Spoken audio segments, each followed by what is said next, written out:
Magandang araw pong muli sa inyong lahat. Welcome and welcome back sa ating YouTube channel. For today's video guys, isa na namang kakanin ang aking ibabahagi sa inyo. At ito ay sikat sa Laguna. Pero bago tayo magsimula guys, kung di pa kayo nakasubscribe sa ating YouTube channel, please pakiclick lang po ng subscribe button, then yung ating notification bell. Sama mo na rin yung all para ma-notify ka tuwing meron tayong bagong upload. Para sa ating sangkap, meron tayo ditong 1 3/4 cup na brown sugar, then 2 1/2 cup na pure coconut cream, 370 ml na evaporated milk, then meron tayong 2 1/2 cups ng glutinous rice powder. Ito guys ay tunay na malagkit na bigas, pinagiling ko sa palengke. So tara, simulan na nating magluto.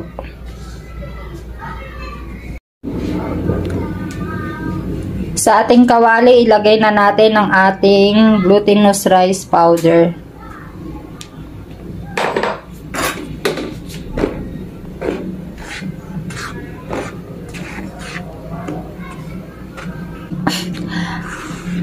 Nakabukas na guys yung ating kalan. Medium heat lang tayo guys. Haluin lang natin siya ng haluin guys hanggang sa mag light brown ang color ng ating glutinous rice powder. Malalaman yung okay na to guys pag yung may naamoy na kayong aroma ng ating glutinous rice powder at mag light brown na yung kanyang color.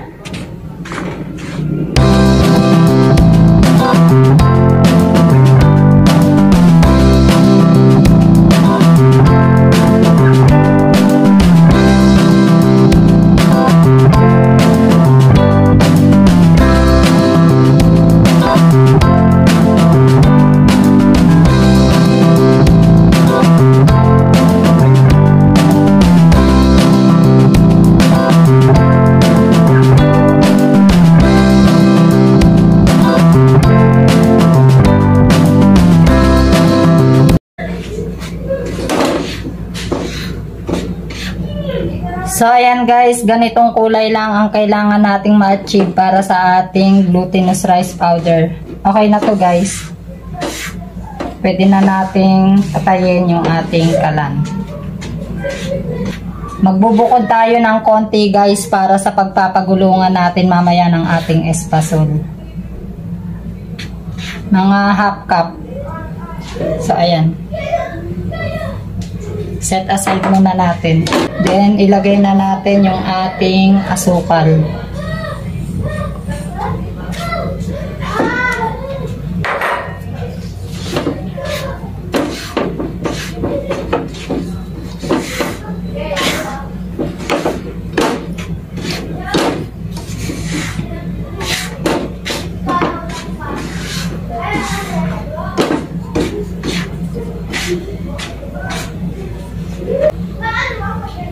Then, yung ating gata ng nyug.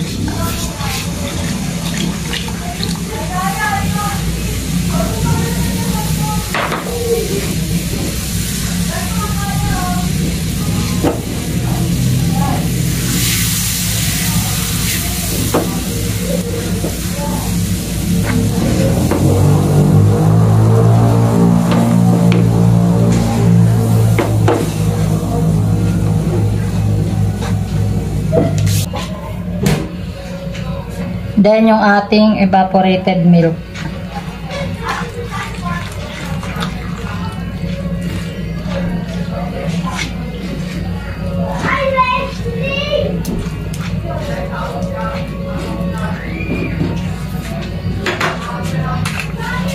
Then, buksan na natin yung ating kalan.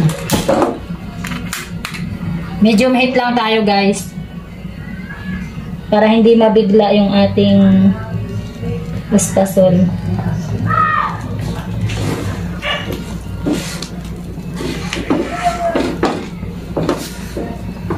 Bango niya guys. Tamang-tama lang yung pagkakasangag natin ng ating espasol.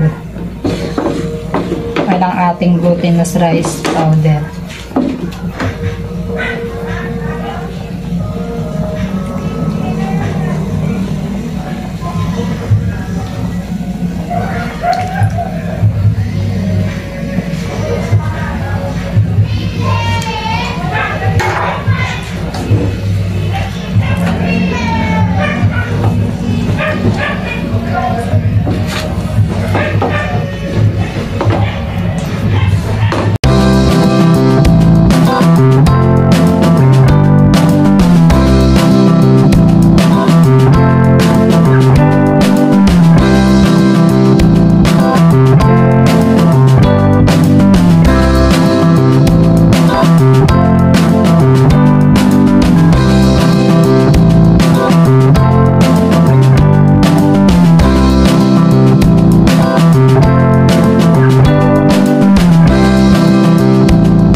So, ayan guys. Pag ganito na yung texture niya, makinis na siya, smooth na siya, at hindi na siya dumidikit sa ating spatula at sa ating kawali. Luto na to guys. Pwede na natin patayin yung ating kalan. Lagyan natin guys ng ating powder yung ating tray. Ito yung sineparate natin kanina na glutinous rice powder na isinangag natin. Then isali na natin yung ating espasol.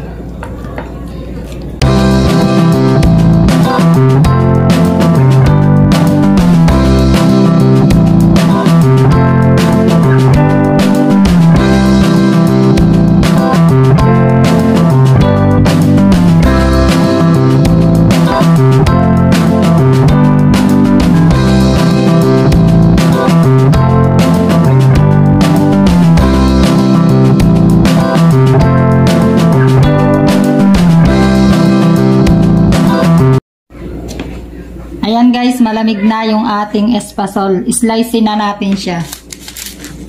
Meron tayo ditong parchment paper. Yan, dito natin siya ibabalot.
iba guys ay ikakat natin ng maliliit.